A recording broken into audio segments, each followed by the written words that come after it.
Olá, muito boa tarde. Vou pôr os fones, acho que começámos melhor. A semana passada acho que houve melhor, houve melhor som do que das outras vezes que eu não tinha usado os fones, por isso desta vez vamos também usar os fones. Muito boa tarde, sejam bem-vindos a mais um live sobre fertilidade, está bem? Hoje vamos entrar no novo módulo, falámos do módulo do estudo estudo da fertilidade, causas de fertilidade, importância do espermograma, fatores masculinos, fatores femininos. E hoje vamos começar outro módulo que tem a ver com os tratamentos. Estava na dúvida se começava com a patologia em si, falar endometriose, adenomiose, síndrome de ovários poliquísticos, insuficiência ovárica, chamada menopausa precoce, mas acho que muitas das questões que têm vindo são especificamente sobre os tratamentos. E então vamos abordar os tratamentos e depois entraremos no outro segundo módulo, do terceiro módulo, sobre as patologias, está bem? Vamos apenas aguardar mais uns minutos. Desde já agradecer, tenho recebido muitas mensagens a congratular-me por ter realizado estas atividades e as pessoas acho que estão muito contentes e muito receptivas a receber esta informação. Algumas perguntas têm também surgido. Iniciar o post antes de iniciar o live garante também um bocadinho o anonimato e houve pessoas que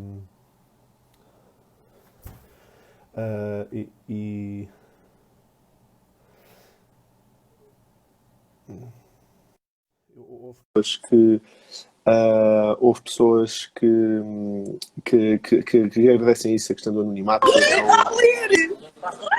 Espera lá. Desculpa, é que eu fiz houve aqui uma coisa que eu acedi pronto, eu não sou assim muito bom nestas tecnologias, houve aqui uma coisa que eu aceitei, não, pelos vistos não era para aceitar. Então, mas pronto. Mais uma vez, para quem não tem participado nos lives anteriores, sou Miguel Raimundo, sou médico ginecologista e trabalho na área da procriação medicamente assistida, está bem? Em Lisboa e no Algarve. Comecei a divulgar, pelas redes sociais, Facebook, Instagram, no final do ano, e surgiu esta iniciativa após o confinamento de começar a fazer uns lives sobre isto. Essencialmente foi uma outra blogger que fiz o primeiro live com ela, a Lu, e depois despertou um bocadinho o interesse e pessoas pediam mais sobre este tema. Entretanto, desenvolvi um organograma para os lives até ao final do ano. Fizemos os lives introdutórios sobre o estudo da fertilidade, causas masculinas, causas femininas, e vamos começar agora o próximo módulo que tem a ver com os tratamentos. São os próximos dois meses, está bem? Todas as quintas-feiras às 9h30. Eu espero gerir a minha agenda para ser às quintas-feiras às 9h30. Se porventura surgir algum contratempo, eu aviso com uma máxima brevidade possível. E são divididas em duas fases. Uma fase teórica, que explico a questão dos tratamentos, ou a patologia em si associada, como foi anteriormente, e a etiologia, e uma segunda fase que fazem perguntas. Já tenho 3 perguntas que foram feitas durante a semana, também vou respondê-las no final. E mais uma coisa nova relativamente a este módulo, que vou convidar pessoas para estarem comigo e fazermos conversações e entrevistas em direto. Basicamente, vou só aqui abrir o esquema para vos explicar o que é que vamos falar. Hoje vamos falar de todos os tratamentos, um bocadinho tópicos por tópicos, em que é que consiste todos os tratamentos, porque são medicamentos assistida autorizados em Portugal, está bem? Vamos um bocadinho falar de legislação, introdução, saber quais os tratamentos são permitidos, o que é que se pode fazer, o que é que não se pode fazer, pronto. Depois, vamos falar na próxima semana sobre inseminação intrauterina, também inseminação artificial. Quem vai estar comigo vai ser o embriologista Juan. Na semana a seguir, dia 6/8, vamos falar de FIV, fertilização in vitro. Quem vai estar comigo vai ser a Patrícia, a embriologista, está bem? Doutora Patrícia. E também na semana a seguir, dia 13/8, com a injeção intracitoplasmática, a ICSI. A pergunta que eu fiz esta semana sobre a ICSI, depois também vamos falar quando eu abordar o tema, está bem? Na quarta semana, diagnóstico gestacional pré-implantatório. O que é isto? É estudar os embriões antes de os transferir, está bem? Quem vai estar presente comigo vai ser a doutora Mónica, a embriologista também da SEMIAR, está bem? E são os 3 que estão na SEMIAR, onde eu trabalho, e que vão participar comigo nestes 4 lives. A seguir, vamos falar das transferências de embriões, recebi uma pergunta ainda agora sobre a adenomiose, transferência de embriões, como é que se pode optimizar, está bem? Tratamento com doação de ovócitos. Doação de ovócitos é um tema quente que causa muitas questões, tanto para a identidade da criança, casal receptor, dadora. Ainda não sei bem com quem vou fazer este live, não sei se psicólogo, alguma da doação, alguém que gere um banco de óvulos dadoras, pronto. Mas isto vai ser em meados de setembro, está bem? Depois, tratamentos com doação de esperma, foi uma coisa que houve mudança de lei e cada vez mais recorre-se por doação de esperma, principalmente mulheres solteiras ou mulheres homossexuais, está bem?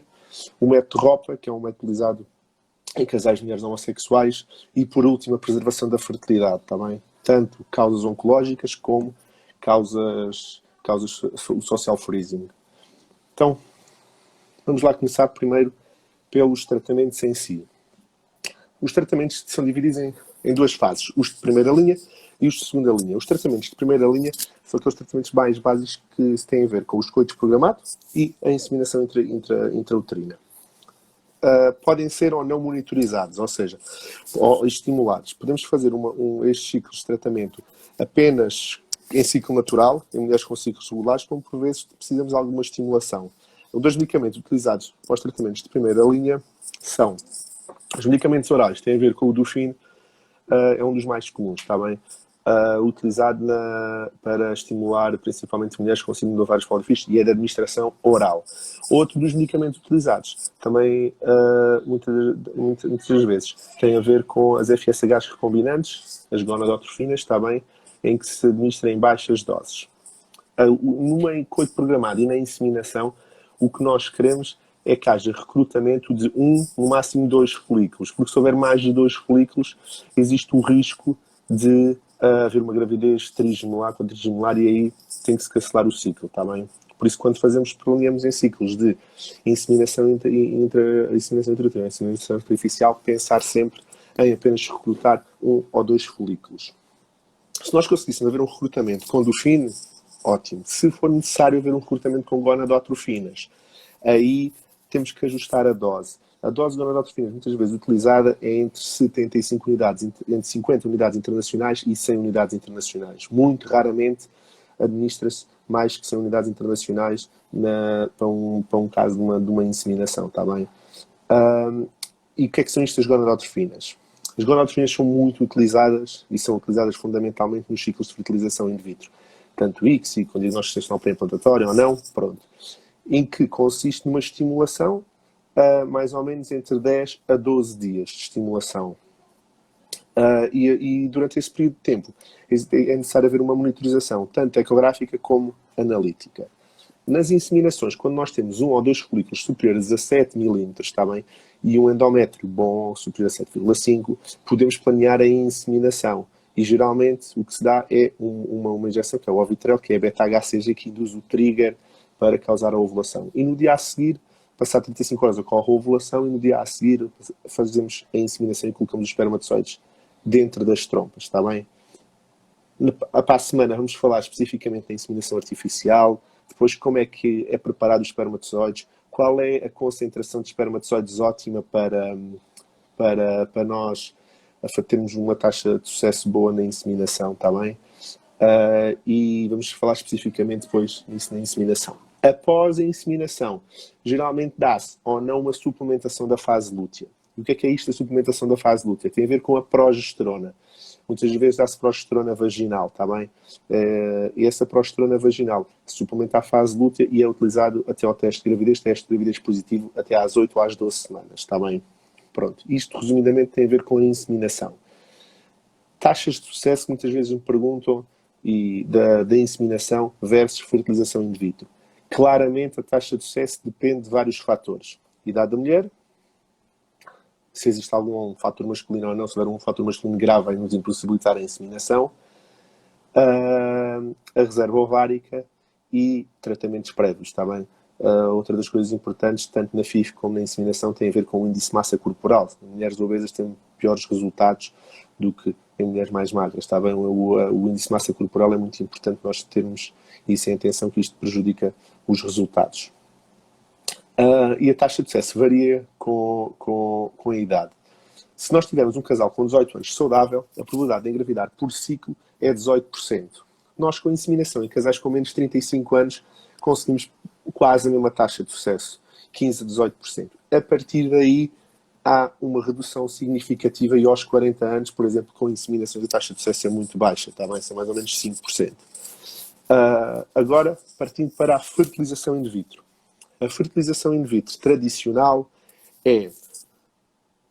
obriga-nos também, existem vários módulos, eu não queria entrar muito nisto, tipos de estimulação, que depois nós vamos abordar cada semana, cada tema, como é que são feitas a estimulação. Mas, basicamente, existem dois tipos de protocolo. Existe um protocolo de agonista e um protocolo de antagonista, os chamados protocolos curtos e protocolos longos.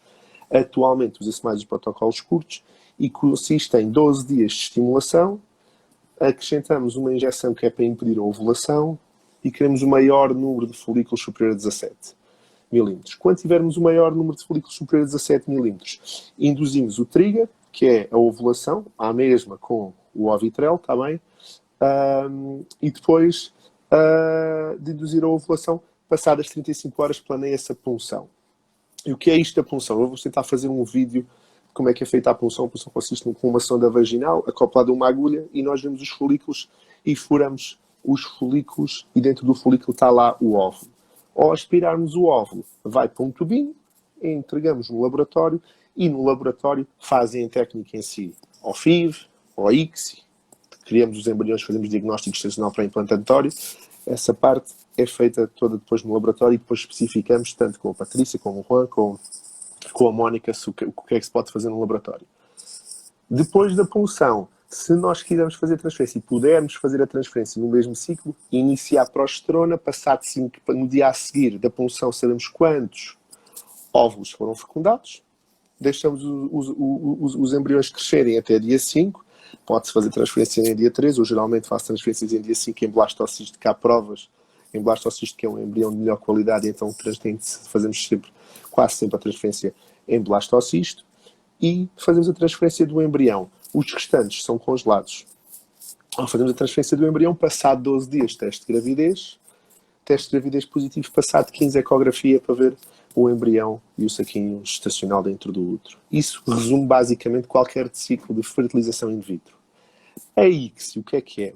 A ICSI é uma técnica de fertilização in vitro em que geralmente é utilizada, agora vou responder à pergunta, quando existem fatores masculinos, quando existe espermatozoides com uma oligostenotratospermia, recordam-se, baixa concentração, baixa mobilidade, morfologia alterada, está bem? E geralmente o que se faz é a embriologista agarra no óvulo, o óvulo é furado com uma agulha com o espermatozoide e injetamos o espermatozoide lá para dentro do óvulo, está bem? No dia a seguir sabemos se houve fecundação ou não.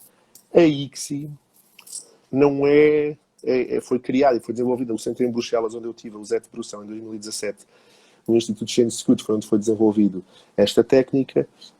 Foi desenvolvida fundamentalmente quando existe um fator masculino, mas ela é usada com múltiplas causas. Muitas das vezes, quando nós fazemos um ciclo FIV e sabemos que a taxa de fecundação dos óvulos é abaixo dos 50%, e se nós não tivermos embriões e não houver gravidez nesse ciclo, planeamos um segundo ciclo e nesse segundo ciclo já fazemos ICSI, está bem?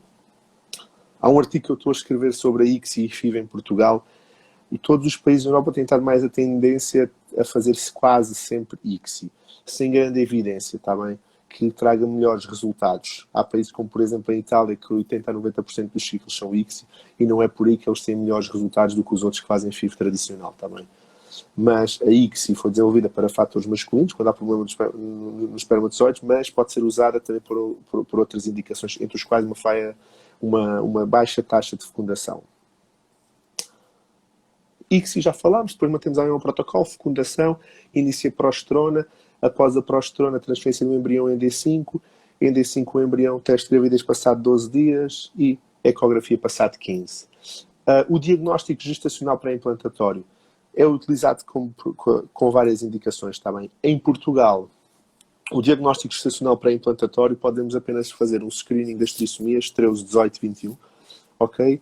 E podemos fazer em todas as mulheres com mais, e é o que está legislado, com mais de 39 anos falhas de implantação recorrentes. 3, abortos de repetição, ou se existe alguma doença genética conhecida, está bem? Há países, por exemplo, que fazem em todas as mulheres com mais de 35 anos. O diagnóstico gestacional pré-implantatório permite-nos selecionar os embriões antes da transferência, está bem? E permite-nos ter maior taxa de sucesso de recém-nascido saudável em casa. No global, a taxa de sucesso de gravidez não é significativamente diferente, porque nós temos só aqueles embriões e estamos a selecionar os embriões, estamos a selecionar o número de transferências, está bem? O diagnóstico gestacional pré-implantatório é ótimo, nós podemos ter proporcionado a todas as pessoas. Neste momento tem um grande problema que é o custo associado. Para um diagnóstico gestacional pré-implantatório, só para isso, tem um custo de 3.000 euros, está bem? Em quase todas as clínicas são mais ou menos esses valores. Independentemente de quantos embriões nós temos, muitas vezes ronda esse valor. Ou seja, quase um preço de um tratamento FIV, está bem? Por isso é que não há assim tantos casais que recorram. Eu espero que no futuro este custo seja reduzido, mas objetivamente é um custo ainda muito elevado e que muitos casais não recorrem ao risco. Outro dos, neste momento o meu computador bloqueou, perdi a minha grelha onde o que é que íamos ver a seguir, mas a seguir do diagnóstico gestacional pré-implantatório iria falar das transferências de embriões, tá? de embriões. Para fazer a transferência de embriões há vários modelos de planear a transferência de embriões. Muitas das vezes nós fazemos o ciclo FIV e no ciclo FIV ficamos com embriões congelados. Ao termos os embriões congelados no ciclo a seguir, já não vai ser necessário as injeções das gonadotrofinas, mas existem várias técnicas de planearmos a transferência.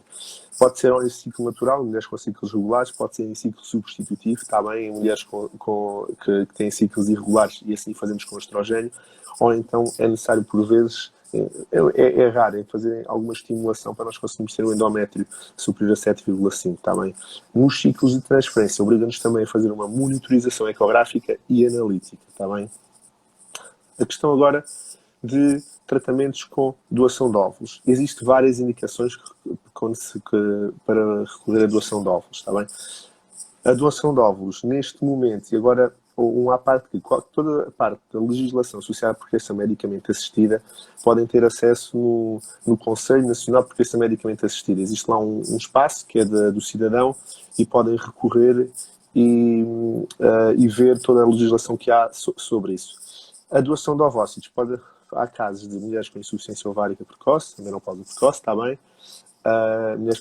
Mulheres em menopausa, pode ser usado às vezes quando existe alguma doença genética com falhas de implantação recorrentes associadas a fatores femininos e aí recorre-se à doação. A idade em mulheres acima dos 45 anos com uma baixa reserva, muitas das vezes tem necessidade de recorrer à doação de óvulos e pode-se fazer tratamentos até aos 49 mais 365 dias. Ainda a semana passada houve uma grávida que enviou mensagem com já 50 anos, que engravidou e correu tudo bem, mas muitas das vezes com essas idades há necessidade de recorrer à doação, está bem? A doação de óvulos, antigamente, a doação de óvulos, ou seja, em 2016, 17 acho eu, era um anonimato total, ou seja, anonimato para a dadora e anonimato para o receptor e o recém-nascido. Não iria saber quem era a dadora. Atualmente, a criança, fruto de técnicas de proteção medicamente assistida que recorrem à doação, tanto de óvulos como de espermatozoides, pode requerer a identidade aos 18 anos. Está bem, uma coisa nova, nós ainda não sabemos, porque ainda não há crianças com 18 anos, mas no futuro estou só aqui a abrir o computador, está bem? No futuro é uma realidade, está bem? Há países que não é assim, mas em Portugal houve essa pequena alteração quando houve a regulação da gestação de substituição. Doação de esperma. É o mesmo critério, no anonimato também é essa alteração do anonimato, está bem? Doação de esperma. Há clínicas que têm os seus próprios bancos de esperma. Nós não temos o banco de esperma, geralmente compramos o maior banco de esperma da Europa, que é a Crios, está bem? CRY. Ou então outros centros, está bem? As características tanto das dadoras, tanto da doação de óvulos como da doação de espermatozoides, têm a ver com o grupo de sangue, peso, altura, cor da pele, cor dos olhos, cor do cabelo, está bem? São características físicas que nós tentamos sempre conciliar com o casal, ou com a mulher solteira, ou com o casal de mulheres homossexuais. E por último, a preservação da fertilidade. A preservação da fertilidade. Ainda hoje houve um caso oncológico que me contactaram para fazer a preservação da fertilidade. Foi desenvolvida fundamentalmente nos casos oncológicos, antes de fazer a quimio ou a radioterapia, está bem? Que congelam os seus óvulos para depois dos tratamentos ter os óvulos congelados para fazer a fecundação e congelar e fazer os tratamentos de fertilização in vitro. Mas cada vez mais existe o social freezing, o que é isto? É congelar os óvulos entre os 35 e os 38 anos, as mulheres não desejam engravidar naquele momento e então congelam os seus óvulos e preservam a sua fertilidade, está bem? Há empresas noutros países que participam e que pagam, em Portugal ainda não estamos nesta fase, mas é um dos temas que tem vindo, um dos tratamentos que nós cada vez temos vindo a realizar com mais frequência. Pronto, hoje demorei mais um bocadinho, tentei rápido fazer uma introdução disto dos tratamentos de fertilização in vitro, começar com os tratamentos porque são medicamente assistida, e agora queria só haver aqui a perguntas que me tinham sido feitas. Uma das perguntas que foi feita durante a semana tinha a ver com quantas inseminações artificiais ou inseminações intrauterinas se recomenda fazer antes de partir para FIV. Pronto. É uma pergunta que muitas vezes, principalmente por causa dos custos. Outras perguntas têm a ver com os custos. Os custos destes tratamentos estão publicados em todas as clínicas têm publicado, na Semelhar também tem publicado. Eu vou-vos partilhar convosco um link de um resumo um bocadinho dos preços. Depois podem, quando virem o vídeo, por baixo está lá o link em que têm acesso aos preços. Mas, por exemplo, uma inseminação são 600 euros, enquanto uma fertilização in vitro são os quase 4.000 euros, está bem? Financeiramente é importante sabermos até que ponto é que decidimos ou uma inseminação ou uma fertilização in vitro. Uma das coisas tem a ver com a taxa de sucesso. A taxa de sucesso de fertilização in vitro é muito superior à da inseminação. Se nós tivermos um casal com 35 anos, a inseminação são mais ou menos 15 a 18% de taxas de sucesso. A fertilização in vitro, se não houver nenhuma patologia grave associada, são perto dos 50%. Pronto. Muitas vezes, com todas as consultas que eu faço, termino sempre com uma taxa de sucesso. Há um programa que dá para fazer a taxa de sucesso em que idade, etiologia da infertilidade, ou seja, qual é a causa da infertilidade, peso e altura. E isto depois calculado dá-nos uma probabilidade de taxa de sucesso para o casal ter a noção de que faz aquele tratamento. Não há taxas de sucesso de 100%, quem prometer isso não existe taxas de sucesso de 100%. É importante terem, quando partem para os tratamentos, independente de qual seja, terem noção de qual é a taxa de sucesso. E o que nós sabemos das inseminações, quantas inseminações antes da FIV, se nós tivermos um fator masculino grave, uma infertilidade de mais de 2, 3 anos, claramente a FIV vão passar por FIV. E a inseminação, muitas das vezes, tanto o desgaste financeiro, mas o desgaste um bocadinho psicológico, todo e gerir os resultados negativos, não é só os positivos, mas os negativos, está bem? Sabemos que fazer uma inseminação, duas inseminações, 3 inseminações no máximo, há uma taxa de sucesso progressiva, mas a seguir à quarta inseminação a taxa de sucesso mantém um platô e é sempre a mesma. Se é os 15%, mantém-se nos 15%, está bem? E é importante terem essa noção que a inseminação mais de 4 inseminações é para mudar de estratégia, está bem? Outra das perguntas que me fizeram tinha a ver os valores dos tratamentos. Já vos falei da questão dos tratamentos que coloco no site, está bem? E outra das perguntas que me fizeram, uma que não tinha a ver propriamente com os tratamentos, tinha a ver com a hormona antimulariana. Mais uma vez, a hormona antimulariana é importante porque repercute a reserva ovárica. E a hormona antimulariana, juntamente com a FSH, ajuda-nos um bocadinho a definir a dose de estimulação para um ciclo de fertilização in vitro. E uma pergunta que foi feita é que a hormona antimulariana, uma diferença de 8 meses, houve uma descida progressiva da hormona antimulariana abrupta. Acho que estava de 2, pelo menos foi o que recebi na mensagem, e depois estava de 0,8.